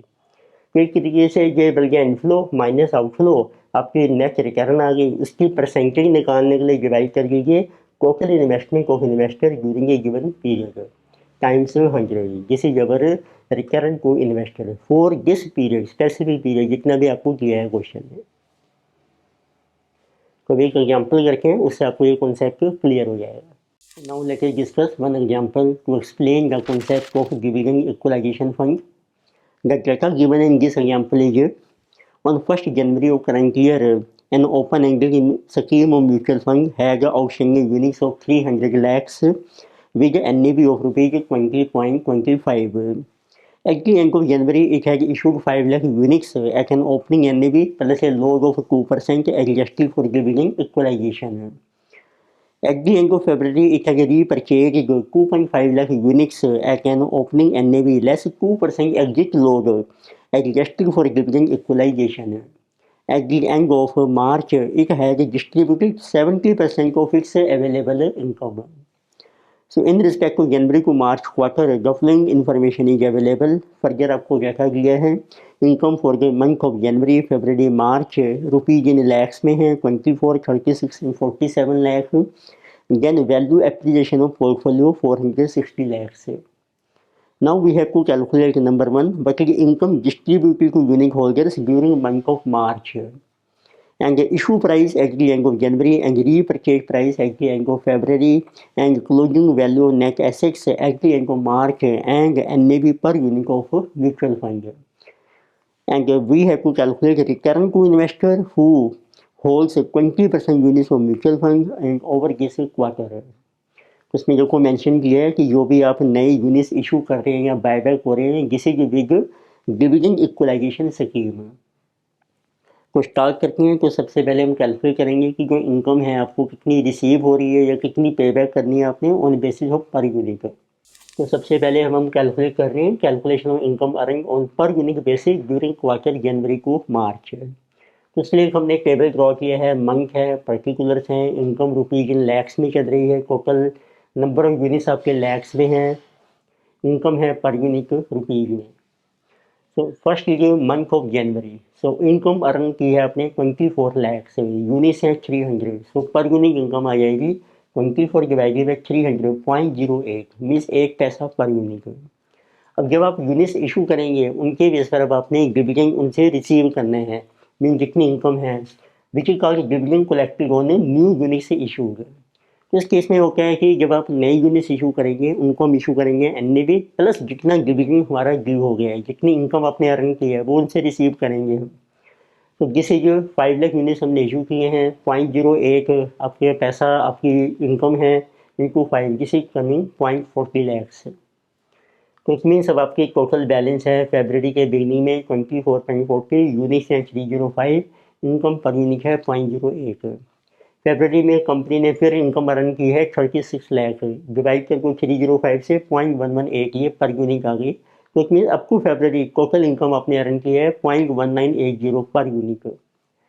अब आपने यूनिट्स जो हैं जो रीपरचेज किए हैं उनको ऊपर हम इतना ही डिविडेंड पे करेंगे, इतनी इनकम उनको पे करनी है अपने एक्स्ट्रा. तो 2.5 लाख यूनिट्स हमने बायबैक किए हैं रीपरचेज, इनको 0.198 किसी 0.495. इट मीन्स ये इनकम आपकी डिस्ट्रीब्यूट हो जाएगी through buyback of units. This is dividend paid on units repurchase.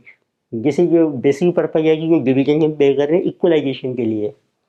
अब आपके पास मार्च के बिगनिंग में टोटल बैलेंस है इनकम 59.905, यूनिट्स रह गए आपके 302.5, इनकम पर यूनिट है 0.198.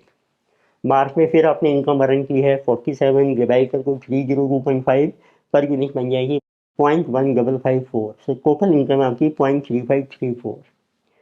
अब टोटल इनकम में से आपने मार्च में डिस्ट्रीब्यूशन किया है अपने यूनिट होल्डर को 70% इनकम हमने डिस्ट्रीब्यूट कर दी है.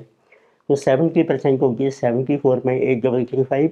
अब ये रह गया क्लोजिंग बैलेंस 32.0715, यूनिट्स रह गए 302.5 और पर यूनिट आपकी जो इनकम रह जाएगी ये 70% लेस करने के बाद 0.10602 विच इज रिमेनिंग इनकम 32.0715, उसको डिवाइड करके 302.5 से जिसे कमिंग 0.10602.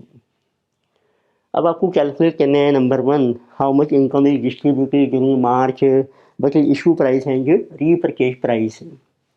तो सबसे पहले हमने शो किया है इनकम डिस्ट्रीब्यूटेड आपको दी थी 106.905 का 70% हमने डिस्ट्रीब्यूट कर दी है, जिस comes to be 74.8335 lakhs rupees आपके लैक्स में है. तो सेकंड हमने कैलकुलेट किया issue price of new units in January.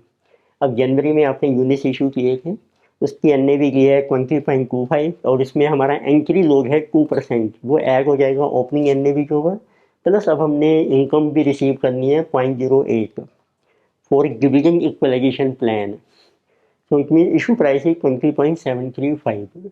Next आपको कैलकुलेट करना है रिडेम्पशन प्राइस ड्यूरिंग फरवरी, जिसे कहा कि बायबैक प्राइस, जिसे जो ओपनिंग एन भी उसमें एग्जिट लोग आपका 2% माइनस हो जाएगा, और फरवरी में आपकी जो इनकम बन रही है पर यूनिट जिसे 0.1980, तो वो भी हमने उनको पे करनी है, तो वो ऐड हो जाएगी 0.1980। सो अवर buyback price is 20.043।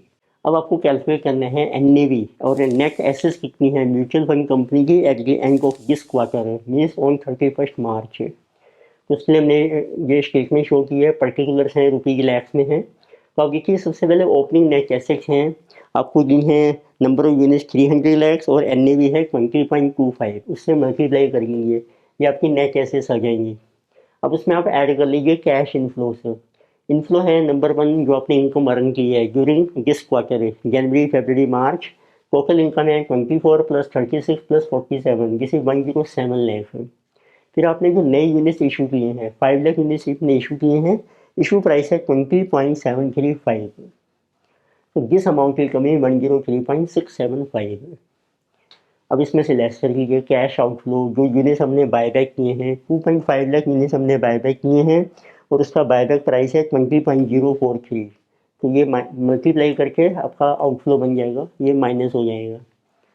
And further income जो आपने डिस्ट्रीब्यूट की है ये भी हमारा आउटफ्लो है, हमने इनकम डिस्ट्रीब्यूट की है 74.8335 लैक्स, ये भी माइनस हो जाएगी। फिर इस क्वार्टर के एंड में हमारे पोर्टफोलियो की वैल्यू इंक्रीज हो रही है, एप्रिसिएशन है वो आपकी ऐड हो जाएगी। In this way we get to total assets of mutual fund company on 31 March 6620.734 rupees आपके हैं लैक्स में। अब आप देखिए नंबर ऑफ यूनिट्स कितने हैं आपके इस क्वार्टर के एंड में 300 के ओपनिंग प्लस आपने नई यूनिट्स इशू किए 5 माइनस 2.5 हमने रीपरचेज कर लिए, बैलेंस रह गए 302.50। And now we get N A V as on 31 March net assets divided by number of units is equal to 21.8867। तो नेक्स्ट आपको कैलकुलेट करनी है रिकरेंट टू इन्वेस्टर हु है जो 20% यूनिट्स ऑफ म्यूचुअल फंड। तो आप कैलकुलेट करके हैं recurrent to investor holding 20% units rupees lakhs में चल रहे हैं। तो पहले कैलकुलेट करके इन्वेस्टर का इनफ्लो कितना है। इनफ्लो है जो डिस्ट्रीब्यूशन किया है कंपनी ने, जो डिविडेंड पे किया था, फिर जो कंपनी ने यूनिट बायबैक किए हैं, और जो आपके साल के एंड में क्वार्टर के एंड में जो हमारी नेट एसेट्स हैं उसमें भी उसका शेयर है 20%। तो 6620.734 इट मीन इनफ्लो प्लस जो हमारी नेट एसेट्स हैं, हमें यूम करके हैं कि यदि ये नेट एसेट्स जो है जो उसके यूनिट्स हैं वो सेल हो जाते हैं तो इन सब में उसको मिलेगा शेयर 20%। तो ये उसका इनफ्लो बन जाएगा 1349.135। राइट, तो हमने डिस्ट्रीब्यूशन लिया है प्लस जो कंपनी का बायबैक है और प्लस जो नेट एसेट्स हैं at the end of March उन सबका किया हमने 20%। अब देखते हैं आउटफ्लो कितना है इन्वेस्टर का। टोटल आउटफ्लो है हमारा, एक तो ओपनिंग एन भी थी, ओपनिंग इन नेट एसेट 6075, लेकिन इन्वेस्टर ने इस रेट पर अपने यूनिट्स परचेज किए हैं, प्लस जो नए यूनिट्स इशू किए हैं कंपनी ने 103.675। तो इसमें this is also investment by investor. कुछ में ओपनिंग प्लस जो नए यूनिट्स इशू कर रही है कंपनी उसमें हमारा शेयर है 20%। ये बन जाएगा आपका आउटफ्लो जिसे कहा गया इन्वेस्टमेंट इन म्यूचुअल फंड बाय इन्वेस्टर। तो जिसकी कमिंग को भी 1235.735। तो नेट रिकरेंट कितनी मिल रही है इन्वेस्टर को during this quarter. Net recurrent है आपकी इनफ्लो माइनस आउटफ्लो, तो दिस कम्स टू बी 113.240। अब आप कैलकुलेट कर सकते हैं what is percentage of this return which is called rate of return for this quarter. Percentage में आ जाएगी, फार्मूला है आपका नेट रिटर्न अपॉन इन्वेस्टमेंट जितनी की है आपने टाइम्स 100। नेट रिटर्न है 113.40 और इन्वेस्टमेंट है आपकी 1235.735 times 100। So this return to investor is coming 9.177% for this quarter only. It means 9.2% approximately. Next topic in mutual fund is performance valuation of mutual fund. So generally fund managers have different mutual fund schemes available and we have to select which manager best after considering its return and risk. So let us see detailed topic of performance valuation. So performance valuation means to select best mutual fund on basis of both return and risk. The following are different measures for evaluation of performance. So number one is our Sharpe ratio. So this was given by William Sharpe as we had discussed in portfolio topic also.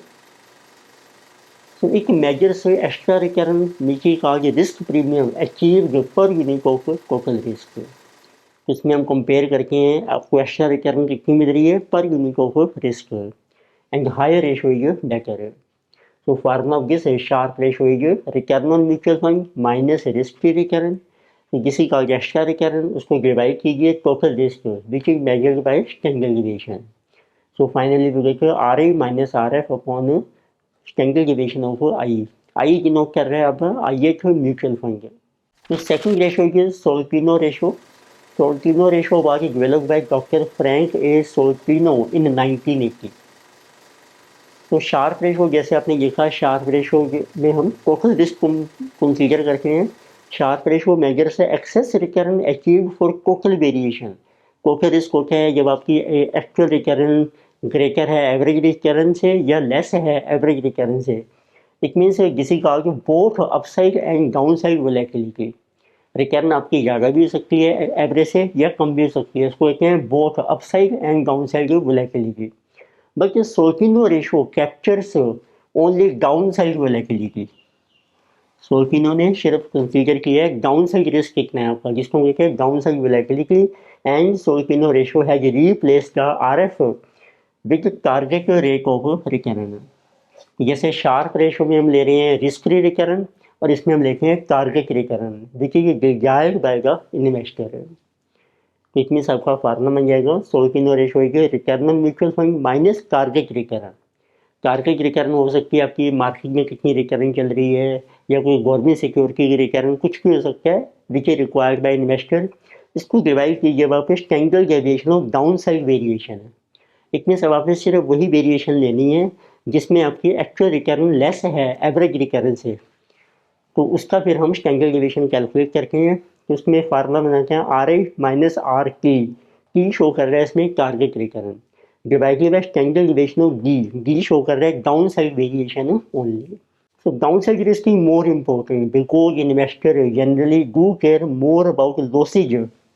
क्योंकि main जो concern होता है investor का कि उसको loss होने का कितना चांस है. जब गेन हो रहा है then investor will not bother gain is better. It means downside risk is more important because investors generally do care more about losses than gains and higher ratio is better. तो जैसे Sharpe ratio है higher ही better similarly Sortino ratio higher is better है. तो different mutual fund schemes हैं सबकी आप Sortino ratio calculate कीजिए and the fund which gives highest ratio that will be selected. तो नंबर थर्ड है Jack Treynor ratio. Treynor ratio measure से extra return achieved per unit of systematic risk which is measured by beta. इसमें भी mutual fund का beta आपको दिया होगा या आप कैलकुलेट कर सकते हैं and then we calculate extra return achieved per unit of beta. तो formula of Treynor ratio is return on mutual fund minus RF. किसी का एक्स्ट्रा रिटर्न डिवाइड कर दीजिए systematic risk of mutual fund. तो it becomes RI minus RF upon beta. So higher ratio is better. So here also जितनी आपको extra return मिलेगी excess return per unit of beta that mean is better. So fourth one is our Jensen alpha. तो Jensen alpha measure से extra return due to skill of investor as compared to required return by CAPM. तो इसमें हमें return of mutual fund को compare करना है required return with कैपन जो extra return है जिसे कहा गया जेनसन अल्फा. तो सेम है जैसे हमने पोर्टफोलियो में डिस्कस किया था. तो जेनसन अल्फा इसको अल्फा से डिनोट करके हैं इक्वल टू RI रिटर्न कितनी है म्यूचुअल फंड की माइनस ERI मीन्स एक्सपेक्टेड या रिक्वायर्ड रिटर्न विद कैपन.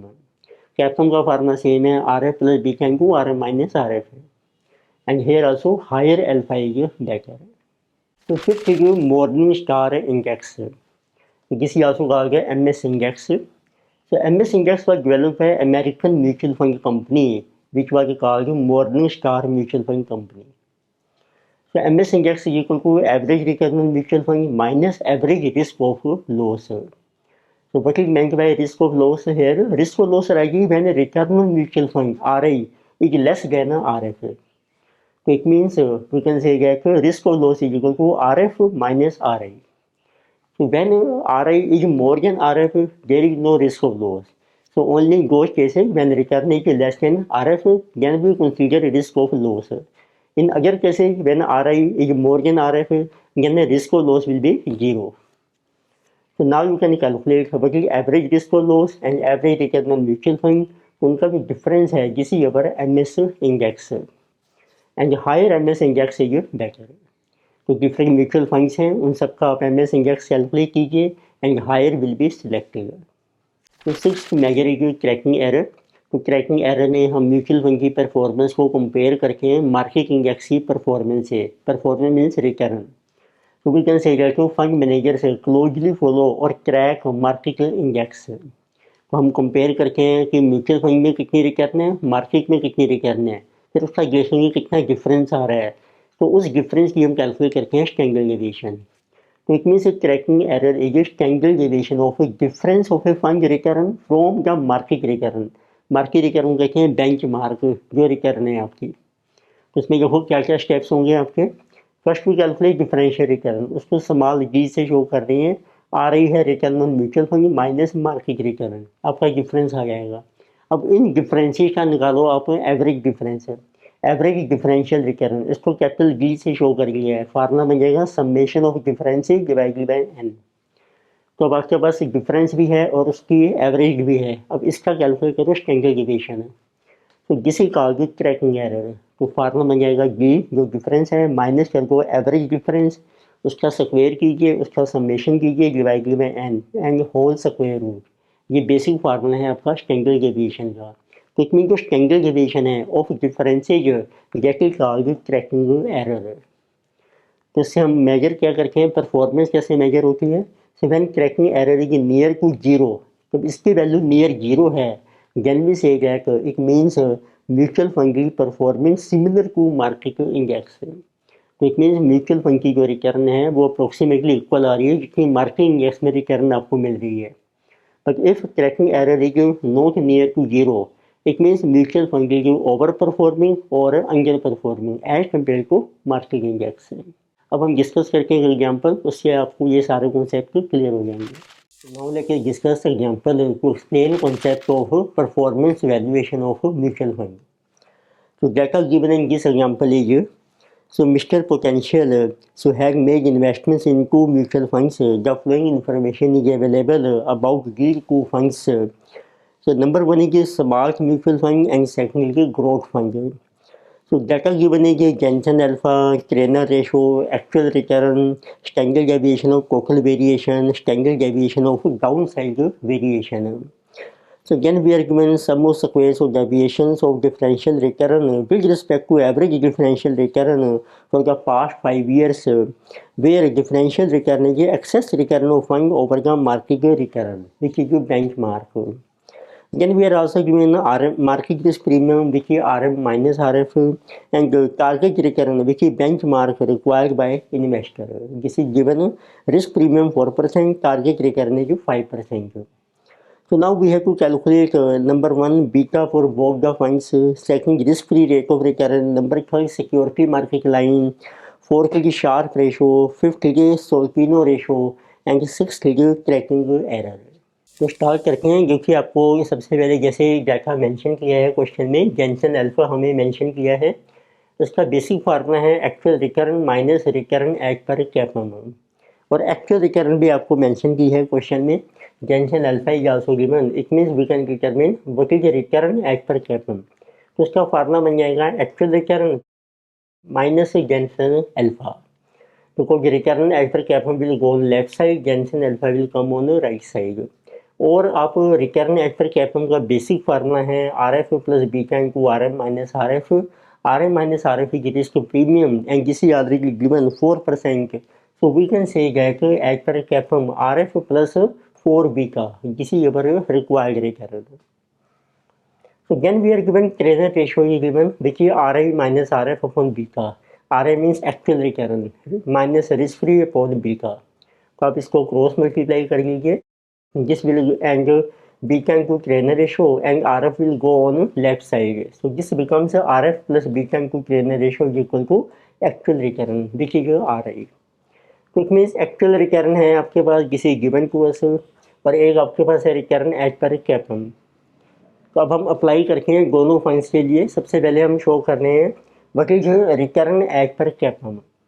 तो रिटर्न एज पर कैपम का बेसिक फार्मूला जो हमने बनाया है actual return minus Jensen alpha.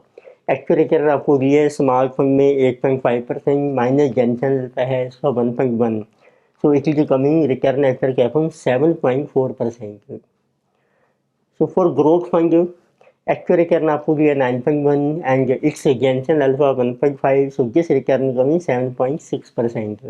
And further return as per CAPM, इसका देखो बेसिक फार्मूला ये भी है RF plus beta 4 into beta. 4 है आपका रिस्क प्रीमियम, तो it means we can say return as per CAPM RF plus 4 beta, ये आपकी इक्वेशन 1 बन गई। And this is also equal to 7.4%, जो आपने रिक्वायर्ड रिटर्न कैलकुलेट किया as per CAPM, which is equal to RF plus 4 beta, so this is equal to 7.4. Similarly for growth fund, RF plus 4 beta equal to 7.6. This is equation number 1. Second, अब आपके पास trainer ratio के base पे जो हमने equation बनाई है जिसे RF plus beta into Treynor ratio, ये बन जाएगी second equation.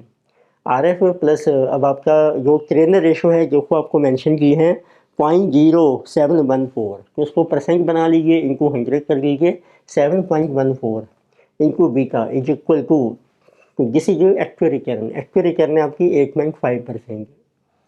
Similarly for second fund RF plus beta into Treynor ratio, RF plus Treynor ratio है 7.75, तो दिस इज गिवन 0.0775, तो इनको 100 कर लीजिए, परसेंटेज बन जाएगी, into beta is equal to 9.1 है आपकी एक्चुअल रिटर्न। तो अब आपके पास देखो दो क्वेश्चन हैं RF और बीटा जिसमें मिसिंग है। तो first we subtract first from second equation, तो फर्स्ट में से फर्स्ट को आप माइनस कीजिए, सेकंड में से RF माइनस RF कैंसिल हो जाएगा, 7.14 माइनस 4 आ जाएगा आपका, एंड 8.5 माइनस 7.4, तो ये बीटा हमने कैलकुलेट करना है, so it will go on this side, so this is beta is coming 0.35 for small fund. Similarly for growth fund, beta is equal to 9.1 minus 7.6 divided by 7.75 minus 4, this is 0.40। अब आप beta की value put कर सकते हैं equation 1 में, so put value beta in equation 1, तो like say here we put beta 0.35, so RF is coming 6%। तो आप ग्रोथ फंड में भी पुट कर लीजिए 0.4, सो this is also coming RF 6%। RF दोनों के लिए सेम रहेगा आपका। तो नंबर थर्ड, अब आपको फिक्स करनी है security market line, which is same है कैपम। सिक्योरिटी मार्केट लाइन का फॉर्मूला है RI को RF प्लस बीटा को RF माइनस RF, तो इसमें RI आपको फाइंड आउट करनी है, RF आपकी आ गई है 6%, मार्केट इस प्रीमियम है 4 इंटू बीटा, तो ये बन जाएगी सिक्योरिटी मार्केट लाइन। तो इसमें जैसे जैसे बीटा की वैल्यू पुट करेंगे आपकी रिक्वायर्ड रिटर्न कैलकुलेट हो जाएगी। It mean this is general equation of security market line. तो नेक्स्ट आपको कैलकुलेट करनी है शार्प रेशो, फार्मूला है RI minus RF upon standard deviation. तो RI आपकी 8.5, RF हमने कैलकुलेट की है 6, और स्टैंडर्ड डेविएशन आपको दिया है means which is of total variation small fund 2 and growth fund की 2.5, तो divided by 2 this is coming 1.25, divided by 2.5 this is coming 1.24। So approximately दोनों की जो शार्प रेशो है सेम है, they are equally profitable. Next we have to calculate Sortino ratio, इसमें फार्मूला होता है actual return minus target return, जिसको कहते हैं benchmark return, divided by standard deviation हम लेते हैं वो down side variation. It mean जब आपकी एक्चुअल रिटर्न कम होती है आपकी टारगेट रिटर्न से, तो उनकी जो डेविएशन आएंगी सिर्फ उसी का स्टैंडर्ड डेविएशन हमने कैलकुलेट करना है, और वो आपको मेंशन किया है क्वेश्चन में।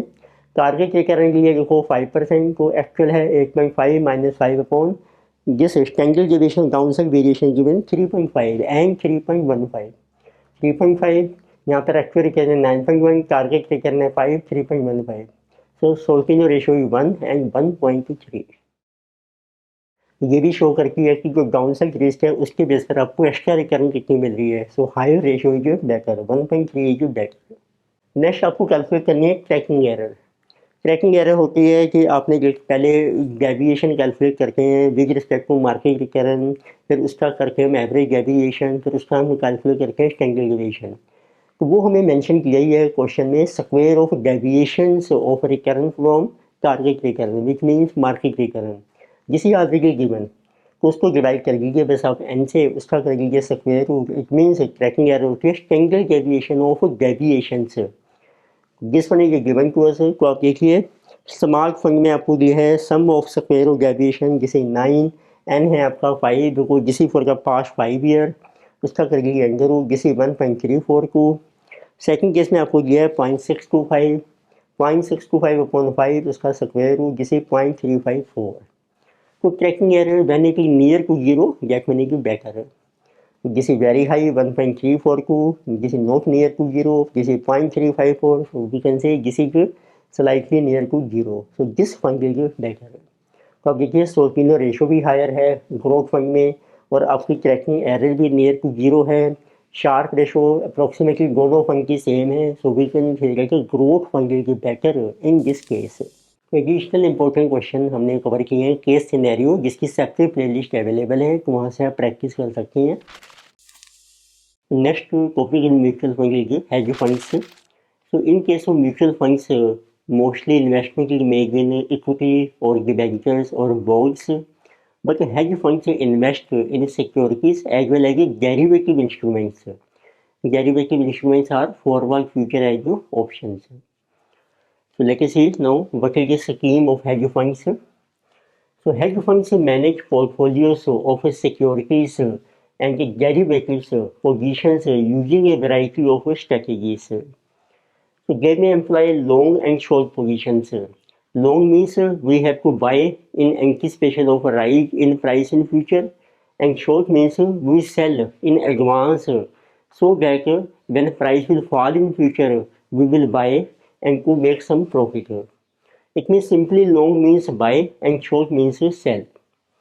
So these hedge funds may employ long and short positions with high leverage, and they also use leverage means debt in their total investment and provide positive return regardless of market performance. And objective is to make some profit, which is called positive return. The hedge funds are popular because of high returns and their low correlation with the market. उनका जो basic attraction है इसमें they provide high return to their investors. So hedge funds are managed by fund manager और who is also called portfolio manager and who get two compensation. उसमें जो fund managers हैं उनको हम रेम्यूनरेशन या compensation पे करते हैं, and this they get in terms of fees. It means this compensation is comprised of mainly two components। तो उसमें दो तरह की आपको उनके रेम्यूनरेशन या कॉम्पनसेशन मिलता है। Number one is called management fee and second is incentive fee. तो इट मीन जो भी उनको कॉम्पनसेशन मिलेगा that will be in terms of fee. तो let us see what is meant by management fee. So management fee is a certain percentage of assets under management। तो जितनी भी आपकी इन्वेस्टमेंट है अगर पोर्टफोलियो में विच is called assets under management, तो उसके बेस पर उनको हम कुछ फीस पे करते हैं in the beginning of year और एट ए ईयर एंड। अब जो एसेट्स आप कंसीडर करेंगे it may be in the beginning और it may be at a end. So this fee is receivable by the fund manager irrespective of performance of hedge fund। तो आपकी performance क्या है, whether you are getting high profit, low profit और no profit, but this fee is receivable by fund manager definitely, and normally this fee is a certain percentage of assets, maybe 1%, maybe 0.1%, maybe 2%. Then second fee is incentive or performance fees। So this fee is payable to fund manager on the basis of profit earned by this fund manager। It means incentive fee is a certain percent of return achieved by the fund। तो जितनी return achieve हो रही है उसका कुछ percentage हम as incentive pay करते हैं फंड मैनेजर को। It means incentive fee may be calculated by different methods as follows. अब इसके डिफरेंट मेथड्स हैं इंसेंटिव फी को पे करने के। Number one, incentive fee on profits before charging management fee. तो जो प्रॉफिट अर्न किया है फंड ने उसमें से अभी आपने मैनेजमेंट फीस को माइनस नहीं करना है, तो उसके बेस पर आप इंसेंटिव फी पे कीजिए। सेकेंड पॉसिबिलिटी है incentive fee on profits after charging management fees. जो फंड को प्रॉफिट मिल रहा है उसमें से मैनेजमेंट फीस आप माइनस कर लीजिए, बैलेंस जो आ जाएगा उसके बेस पर हम इंसेंटिव फी पे करते हैं। थर्ड पॉसिबिलिटी है incentive fee on excess value fund over maximum value fund achieved in past years. तो अब तक तो फंड की मैक्सिमम वैल्यू कितनी थी, उसको कंपेयर कीजिए अब आपकी एक्स्ट्रा वैल्यू कितनी अचीव हो रही है फंड को करंट ईयर में। तो इट मीन्स यदि फंड की वैल्यू मैक्सिमम वैल्यू से ज़्यादा है तभी हम इंसेंटिव फी पे करते हैं। And this highest value fund over इस लाइफ ही कहा गया है हाई वाटर मार्क, जिसकी एक टर्म चलती है जो मैक्सिमम वैल्यू है जिसे कहा गया हाई वाटर मार्क। अब एक और टर्म भी आती है, तो इट मीन्स जो मैक्सिमम वैल्यू है फंड की जिसको यदि आप कंपेयर करके हैं जो एक्चुअल एसेट्स आपने इन्वेस्ट किए हैं फंड में, जैसे कहा जो बेंच मार्क रिटर्न। एक तरीके से ये बेंच मार्क है हमारा, इससे ज़्यादा रिटर्न होगी कभी हम इंसेंटिव फी पे करेंगे। It means the excess of maximum value of fund over actual assets of fund is also कहा गया कि बेंच मार्क रिटर्न।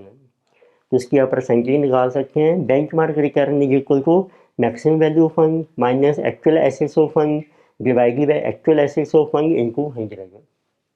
तो उसका बेसिक पर्पज है कि अब इंसेंटिव फी कभी मिलेगी जब आपकी actual return bench mark return से ज़्यादा हो रही है, विच मीन्स कि एक्सेस वैल्यू कितनी है फंड की ओवर मैक्सिमम वैल्यू, उसके बेस पर फिर हम इंसेंटिव फी पे करते हैं।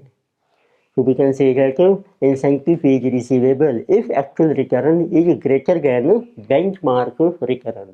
अब आप कैलकुलेट कर सकते हैं how much return is achieved by hedge investor. तो रिटर्न को हेज फंड इन्वेस्टर, तो रिटर्न को इन्वेस्टर का फार्मूला बन जाएगा return achieve by fund, fund को कितनी रिटर्न मिल रही है माइनस उसमें से मैनेजमेंट और इंसेंटिव फीस आप माइनस कर लीजिए जो अपने फंड मैनेजर को पे करनी है, बैलेंस रह जाएगा आपका net income earning bye fund manager divided by assets of fund in the beginning of period times 100। तो ये आपकी परसेंटेज आ जाएगी of income which is achieved by investor. तो एक एग्जांपल डिस्कस करके हैं उससे आपको ये कॉन्सेप्ट क्लियर हो जाएगा। Now let us see example to explain concept of hedge funds. So data given in this example is so ANP hedge fund currently has assets of rupees 20 crores. X the manager of fund charge fee of 0.10% of portfolio assets. In addition to it, he charges incentive fee of 2%. Incentive will be linked to gross return each year in excess of portfolio maximum value since the inception of fund. तो incentive fees आपने कभी pay करनी है when value of fund is greater than maximum value which has been achieved and it is also given the maximum value the fund achieved so far since inception of fund about 1.5 year ago was rupees 21 crore से। तो it मीन्स जब fund की value 21 crore से ज़्यादा होगी तभी आपको इंसेंटिव फीस पे करनी है। So now we have to compute number one, but it is benchmark return to make Mr. X eligible for incentive fee. Benchmark return कितनी है? Second, we have to calculate the fee payable to X fund manager and return to investor of hedge fund if return on fund this year turns out to be। अब आपको mention किए हैं कि fund को कितनी return मिल रही है, उसके तीन केसेज हैं। Number 1 29%, second is 4.5%, third is -1.8%. So this is unique question on hedge fund I have taken from study material of CA as well as Mogul test paper which is recently introduced by CA Institute. तो start करते हैं। तो सबसे पहले देखो हम calculate कर रहे हैं नंबर 1 बेंच मार्क रिटर्न। तो उसका फार्मूला है जो मैक्सिमम वैल्यू फंड ने अचीव की है ओवर इस लाइफ उसको माइनस कीजिए उसमें से एक्चुअल एसेट्स उसकी परसेंटेज आ जाएगी divided by actual assets of fund times 100। Maximum value आपको दी है 21 करोड़ और प्रेजेंट एसेट्स है हमारी 20/20 टाइम्स 100, तो दिस इज कमिंग 5%। तो it means if actual return of fund is more than 5% which is called benchmark only then incentive fee will be payable to the fund manager. अब second आपने calculate करनी है total fees payable को mister X fund manager. अब आपने दो fees पे करनी है, नंबर 1 को है आपकी मैनेजमेंट फीस विच इज 0.10% और एक है आपकी इंसेंटिव फीस। तो कैलकुलेट करते हैं पर्टिकुलर्स आपके हमने रुपीज लैक्स में शो किए हैं, 3 रिटर्न आपको दिए हैं इफ फंड अर्न्स रिटर्न 29%, 4.5% और -1.8%। तो एसेट्स आपकी बिगनिंग में है 20 करोड़ से, मीन्स 2000 लैक्स, तीनों केसेस में 2000। अब आप उसमें ऐड कीजिए रिटर्न जो फंड ने अचीव की है। तो फर्स्ट केस में है 29% ऑफ 2580, सेकंड केस में है 4.5% ऑफ 2000 जिस इज 90, थर्ड केस में है -1.8% of 2000 which is coming negative 36 lakhs. फिर आपके पास आ जाएंगे assets eight the end of this year 2580 lakhs, 2090 lakhs, 1964 lakhs rupees आपके लैक्स में चल रही हैं। अब आपने एक्सेस वैल्यू कैलकुलेट की है एसेट्स की ओवर 2100 लैक्स, 21 करोड़ से अब कितनी वैल्यू है आपकी, तो माइनस कीजिए 2100 लैक्स से जिसे 480 और जिसे कि 2090 is less than 2100, so excess value is nil. 1964 is also less than 2100, so excess value is nil. तो इट मीन्स इन दो केसेज में कोई इंसेंटिव फीस हम पे नहीं करेंगे। अब फर्स्ट आती है आपकी मैनेजमेंट फीस आपने पे करनी है एट द रेट ऑफ 0.1%, ये हम दे रहे हैं of assets in the beginning में आपकी एसेट्स हैं 2000, इसका कर लीजिए 0.1%, जिस विल बिकम रुपीज 2 लैक्स। अब मैंने फुल अमाउंट शो कर लिया है, तो 2 लैक्स ये आपकी सेव रहेगी तीनों स्कीम में। वैगर रिकवरी 29%, 4.5% और -1.8%। फिर आपने फीस पे करनी है incentive fee at the rate of 2%, किसी को ना एक्सेस वैल्यू 480 लैक्स है इंटू 2%, किसी कमी 9,60,000 हो गए। और ये जो दो स्कीम्स हैं 4.5% और -1, उसमें कोई एक्सेस वैल्यू 0 है, तो देयर इज नो इंसेंटिव फी। और आप इंसेंटिव फी आप इस तरीके से भी कैलकुलेट कर सकते हैं, incentive fee is payable if actual returning more than benchmark. तो आप देखिए इसमें एक्चुअल रिटर्निंग 29%, 5% से ज़्यादा है, so incentive fee is payable. Second case में 4.5% हमारी लेस है 5% से, so no incentive fee is payable. Third case में भी माइनस है 1.8% which is less than 5%, so no incentive fee is payable. तो आप कैलकुलेट कीजिए इंसेंटिव फी इस मेथड से। बटी रिटर्न 29% रिटर्न है, माइनस बेंचमार्क रिटर्न है 5%, तो एक्सेस रिटर्न है आपकी 24% ऑफ जिस 2000 लैक्स मीन्स 20 करोड़ से, उसके ऊपर आपको एक्स्ट्रा रिटर्न मिल रही है 24%, और उसके बेस पर आपने इंसेंटिव फीस पे करनी है 2%, which also comes to be 9,60,000। और देखेंगे आंसर आपका सेम है। अब आप कैलकुलेट कर सकते हैं total fees which is receivable by fund manager 9 + 2 11,60,000 and this is 2 lakhs only and this is also 2 lakhs. अब आपको कैलकुलेट करनी है रिटर्न टू इन्वेस्टर, तो उसके लिए हमने शो किया है फंड की रिटर्न है 29%, 4.5%, -1.8%। इतनी बची टोटल रिटर्न ऑफ फंड, ये हमने ऑलरेडी कैलकुलेट की थी जिस बार जब 580 लैक्स 90 लैक्स एंड 36 लैक्स नेगेटिव, 580 लैक्स 90 लैक्स -36 लैक्स, उसमें से माइनस कर दो total fee of fund manager which we have calculated 1160, 2 lakhs है कि 2 लैक्स है, तो ये माइनस हो जाएगी। बैलेंस आ गई net return to investor 568,40,000, 88 lakhs and -38 lakhs. अब इसकी परसेंटेज आप निकाल सकते हैं। But rate of return to investor is net return upon assets in the beginning into 100। So rate of return is 568.40 lakhs, assets की आपकी बिगनिंग में 2000 लैक्स, 2000 इन द बिगनिंग, तो ये फिगर्स मैंने लैक्स में कन्वर्ट कर लिए हैं times 100, so this return is 28.42%।